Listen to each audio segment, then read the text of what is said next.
Good morning. This is Tuesday with Mark, and this is a YouTube channel, Therapy for the Heart. It's nice to be here today. I'm going to start off with a podcast that I did. It's the 39th podcast entitled The Deadly Silence Following Sexual and Emotional Assault. In that podcast, I included a story about Junot Díaz. Perhaps you're familiar with him. Perhaps not, but I think you will be familiar with him because of the recent publicity that he's receiving. Very negative. But in my podcast, I wanted to include his story about being raped when he was 8 years old. Oh, by the way, I'd like to thank Giuseppe Leo for acquainting me with the story of Diaz's life that was published in a New Yorker magazine back in 2016. Giuseppe, thank you. Without your mentioning that on your psychoanalysis group, I wouldn't have known about it. So you get credit. Yeah. So I included his story because he was raped when he was 8 years old, and it took 4 decades for him to reveal his story in the New Yorker magazine.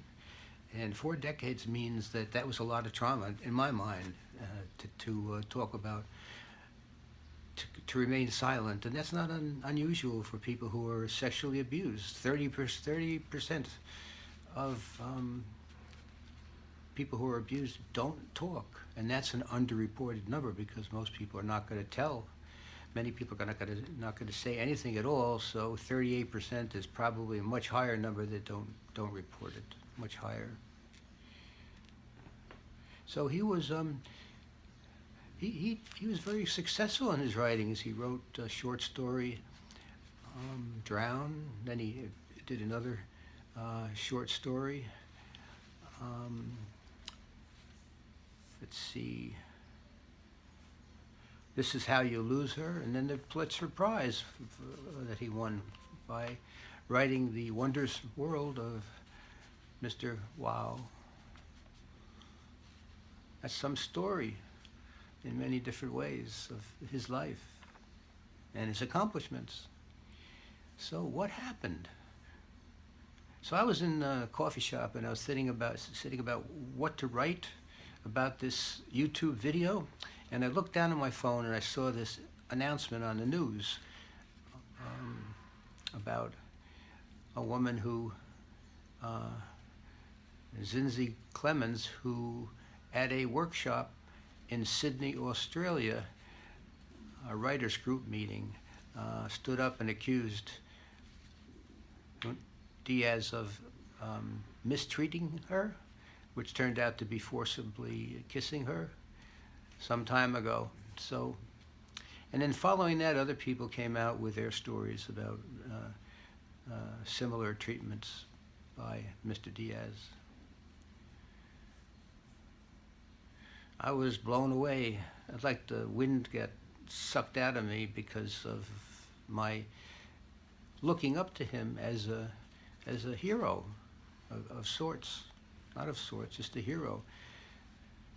He was the minority writer who was going to be the most acclaimed minority writer in the 21st century. This is what he had going for him.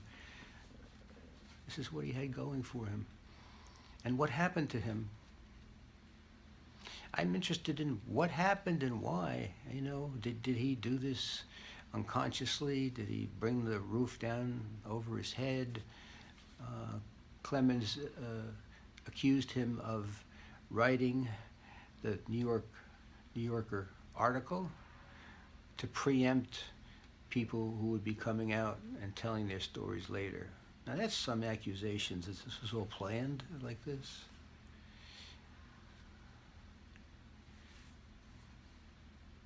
It's hard to believe that was her accusation. Twitter put it on Twitter and it went like wildfire.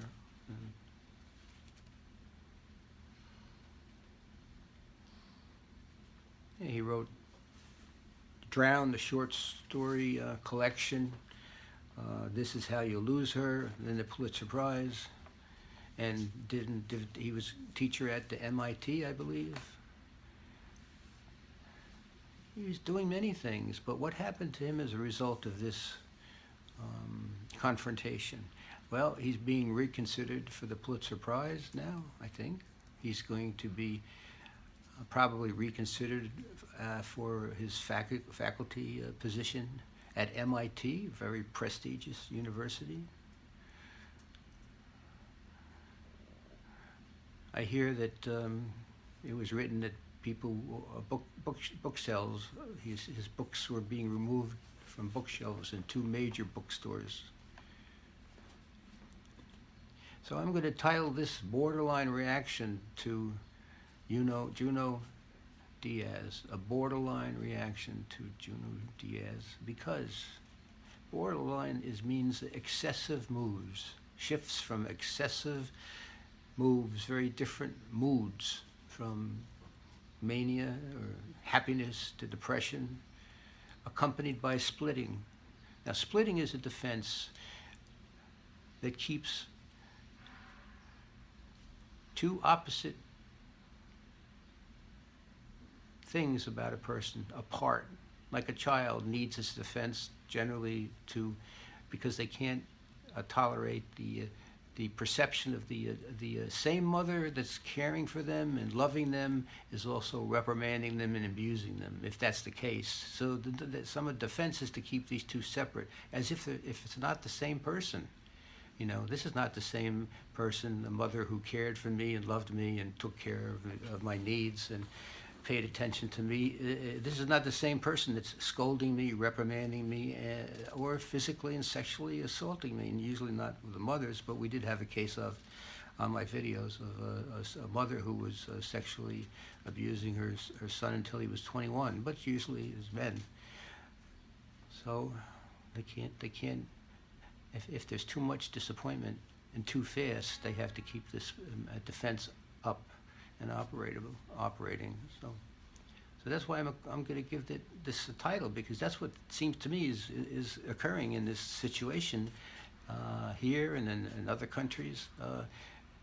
It's like a borderline reaction accompanied by splitting. I think it's terrible because I don't know. I just do. I think that people will probably differ from me, and they will welcome this, and with some reasoning and understandability, because like the Me Too movement is going to welcome this in some way, because this is somebody who was abusing women and now he's being outed. So, but is that the way we want to handle things in terms of people when they have their problems? The fact that he was 4 decades silent, it means he had a lot of problems. He couldn't tell anybody. Imagine holding all that in. So, and the thing is, we're all responsible in some way, and this is why I say this, because if in every sexual assault, just about, it's by someone known to the victim. Someone known, usually a father, a stepfather, or a neighbor. So who's responsible? A high percentage of juveniles that are in detention or prison or jail have history of sexual assault. Viola Davis said all the women in prison have a history of sexual assault. So these are not done by strangers, generally speaking. So we have to hold ourselves responsible as a nation, as a country, internationally, that this is not just something that happens out of the blue. It happens because somebody trusts someone. Díaz trusted this person who raped him once, and then came back and raped him again.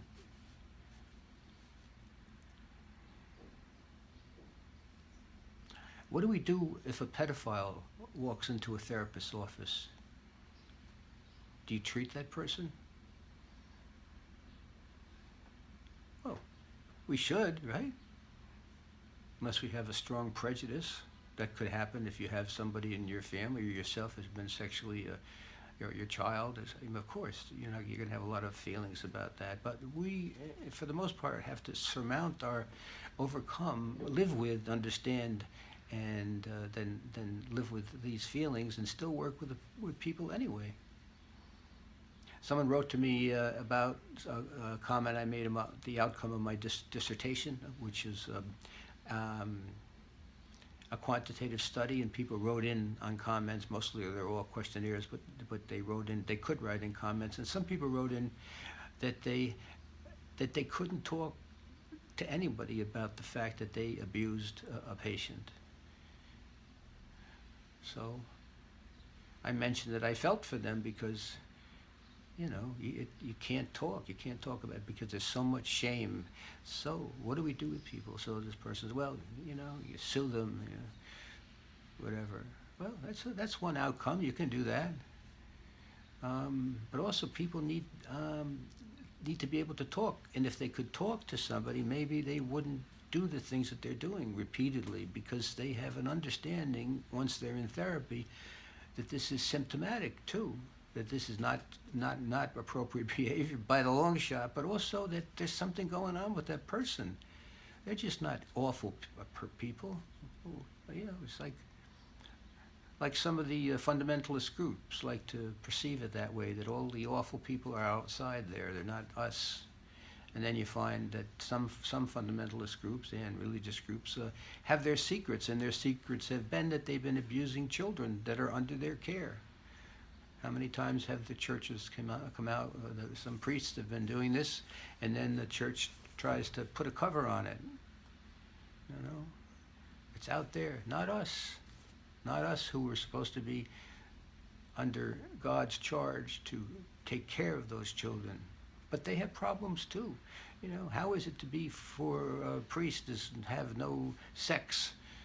Or perhaps he has some kind of homosexuality that's him, and he can't come out because he's ashamed of it, so this is the way he acts out, right? Where is our compassion? So I think there's going to be a lot of discourse and writing about on the pros and the cons, and maybe someplace even in the middle. Like I'm sort of in the middle. I'm not condemning Diaz. That to be the last thing I would do. I wrote to him, as a matter of fact. I sent an email and said a few things to him in the email. I doubt whether he's going to get back to me. Who am I? I'm not the New Yorker magazine, or the AP Press. But maybe he'll take notice, and if he doesn't, that's fine. But I did have some compassion for him because he lost so much. He won so much and lost so much.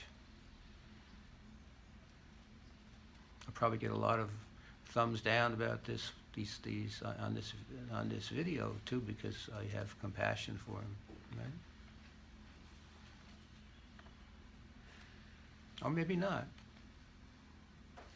Whatever I get, thumbs up, thumbs down, it doesn't really much matter to me, because at least you're reacting to it, and there's a point of view, there's a controversy.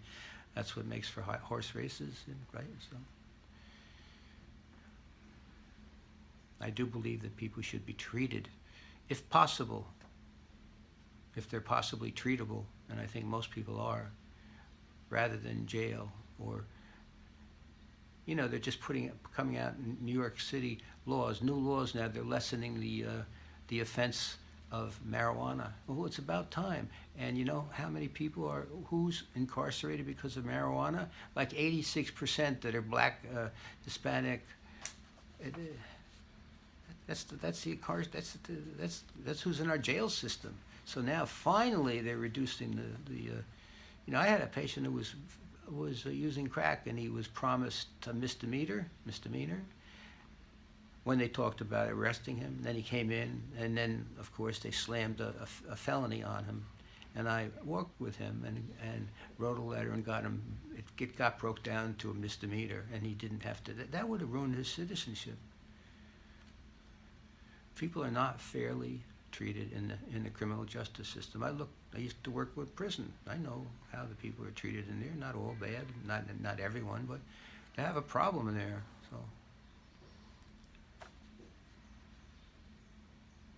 So here's something that Julie Zago wrote about her reaction to Junot Díaz, about reckoning. I'm all for this reckoning.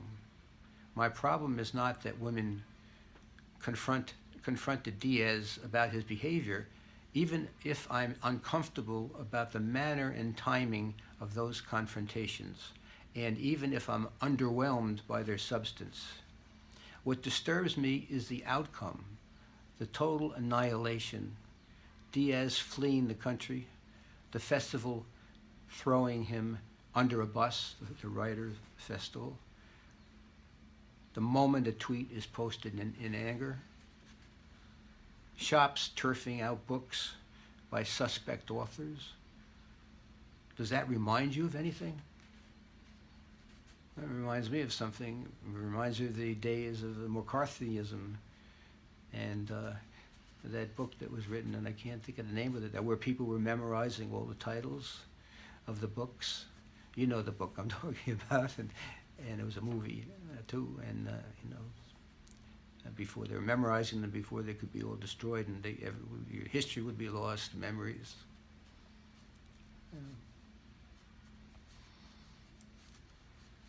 So I hope this gives you some information about something that maybe you didn't know about until now, or maybe it kind of stimulates your curiosity about finding out more about Junot Díaz and what's happening, and maybe you have known about it, and maybe this will be stimulating some thoughts of your own about this event.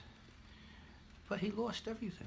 You know, his Pulitzer Prize is probably will be withdrawn. His faculty position at MIT, books being torn off the bookshelves by major booksellers. His relationship with Marjorie Liu, I think her first name is Marjorie. Well, this Mr. Díaz formed a relationship after all that, using women to escape from himself and for other reasons in his history of the New Yorker magazine article. But he, as far as I understand, they've been living together now maybe 4 or 5 years. So he looked to me like he had a relationship that was very different than the relationships that he had before. That was an accomplishment. Now, I don't know what's going to happen. Maybe nothing, but that was to his credit. So think about responsibility. Who's responsible? It's not just the perpetrator. The perpetrator has a history that sometimes is of abuse. I don't know anything about Mr. Díaz's history, but as I said, I did write to him, I write an email, and we don't know. But usually, if we trace down the history, we find, what's disturbing this person, what led to his behavior or her behavior. Often we don't even get that far, because if it's a big case of onerous crime, and often the parents are not going to be forthcoming, or why should they? Because they're so ashamed of this individual's behavior. So we don't find out much about what motivated them and what was happening in their life. So we can do something to correct it with people that are going to be in the potential harmless way. We can catch it early by interventions with families who are having conflicts with each other and troubles. Okay, so that's it. This is Mark Sehl for the YouTube channel Therapy for the Heart. And please like this talk or not like it. Thumbs up or thumbs down, but react to it, please. And write a comment if you want to at gmail.com. If you have that gmail.com Gmail address, you can make a comment, and I'll look at them unless I find them too objectionable, which some have been very objectionable, but they'll be put on Friends of Therapy for the Heart, that special page I have. If you go to marksehl.com and psychotherapy videos, you can get the pull-down menu and you'll find it. So if you want to email me, just email me at marksehl@gmail.com. Check my website at marksehl.com, or you can, make a comment here. So thanks a lot for listening. I'm going to sign out right now. This is Mark Sehl YouTube channel, Therapy for the Heart. So see you later.